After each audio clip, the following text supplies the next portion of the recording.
سلامونه مې یو ځل بیا له همت جان آفیسیال چینل څخه ومنئ. د اسانه انګلیسي زده کړې په لړ کې د کورس نن دریمه برخه باندې درته پیل کومه.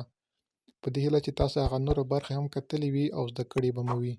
د نن ډېره مهمه موضوع ده د الفبېټ حروفو له A نه تر Z پورې موږ څنګه کولی شو چې پښتو ته واړوو. یعنې A په څه شي باندې موږ بدلولی شو، B په څه شي باندې موږ بدلولی شو، تر Z پورې راځمه دغه ټولو معلومات درسره په دغه ویډیو کې شریکومه. موږ څنګه دغه له A نه تر Z پورې دغه انګلیسي حروف چې دي دغه پښتو باندې بدلولی شو. او که تاسو زما چینل کې نوي یاست زما چینل درسره سبسکرایب کړئ ترڅو زما هره ویډیو تاسو ته په وخت در ورسیږي. لومړی راځو A ته. A په څه شي باندې بدلیږي پښتو ته؟ A په الف او په پسته غین باندې صحیح ده. الف او پوسته غین د باندې تاسو کولی شئ A بدله کړئ. B ته راځو. B چې د هغه په ب باندې بدلیږي.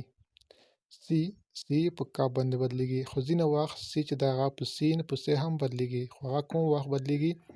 هغه چې کله له C نه وروسته I E Y دغه راشي صحیح ده، نو هغه وخت کې بیا په سین بدلیږي یا هم په س. خو که چیرې کې دغه نه و راغلی نو تاسې بیا په کت په ک بدلولی شئ. راځو D ته. D په څه شي باندې بدلیږي؟ D په دال او ډال باندې. راځو E ته. E په څه شي باندې بدلیږي؟ E په ی باندې بدلیږي. او د هغې ترڅنګ F چې د هغه په ف باندې بدلیږي، د یوه ټکي والا ف باندې.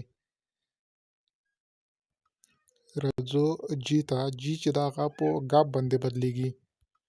او د هغې ترڅنګ H ته راځو. H چې د H په پسته خ باندې او په ه باندې کولی شئ چې بدل کړئ H. او د هغې ترڅنګ I ته راځو. I تاسو کولی شئ په ی باندې بدل کړئ. او د هغې ترڅنګ J ته راځو. J په څه شي باندې بدلیږي؟ J چې د هغه په جیم باندې بدلیږي. او د هغې ترڅنګ K ته راځو. K چې د هغه خپله په کاف باندې بدلیږي. او L ته راځو. L تاسو کولی شئ په لام باندې بدله کړئ. او د هغې ترڅنګ M ته راځو.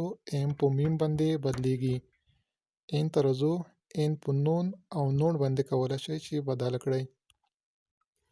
او O ته راځو. O په څه شي باندې بدلیږي؟ O چې دی په واو باندې هم بدلیږي او د هغې ترڅنګ په الف واو او باندې هم کولی شئ چې بدله کړئ. او P ته راځو. P په څه شي باندې کولی شو چې بدله کړو؟ P چې د هغه په درې ټکي والا پ باندې بدلولی شئ. Q ته راځو. Q چې د هغه په غټ قاف باندې بدلیږي. R ته راځو. R په ر باندې په ړ باندې بدلیږي. S چې د هغه په سین باندې په صاد باندې او د هغې ترڅنګ په څ باندې هم کولی شئ چې S بدل کړئ. T ته راځو. T په ت باندې په ټ باندې په ت باندې تاسو کولی شئ T بدله کړئ. همداشانته U ته راځو. U چې د یو په ی واو باندې هم کولی شئ چې بدله کړئ او د هغې ترڅنګ په واو باندې هم بدلیږي. او V ته راځو. V په خپله په واو باندې بدلیږي. W هم کولی شئ په واو باندې بدله کړئ. او X ته راځو. X چې د هغه په کاف سین باندې بدلیږي. Y ته راځو. Y چې دی په خپله په ی باندې بدلولی شئ. او Z ته راځو. Z چې دی په ز په زوی په زوات باندې کولی شئ چې بدله کړئ. نو په دې طریقه تاسو کولی شئ دغه له A نه تر Z پورې کوم الفبېټ حروف چې دي دغه پښتو ته وژباړئ، پښتو باندې وبښئ، بدل کړئ. که چیرې کې تاسې دغه په دقیق ډول زده کړئ نو تاسو به هیڅکله له ستونزو سره مخامخ نه شئ. نو تاسو کولی شئ هر ډول انګلیسي نوم پښتو ته بدل کړئ، پښتو نوم انګلیسي ته بدل کړئ. د هغې ترڅنګ نورې جملې، نورې کلمې هم کولی شئ دا ډول ترسره کړئ، استعمال یې کړئ.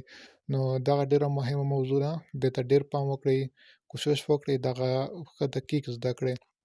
نو په دې طریقه تاسو کولی شئ چې د A نه تر Z پورې دغه انګلیسي حروف چې دي پښتو ته بدل کړئ. نو دغه د اسانه انګلیسي زده کړې د کورس دریمه برخه. تر څلورمه برخې پورې موږ ته اجازه راکړئ. تاسو ته ښه وختونه.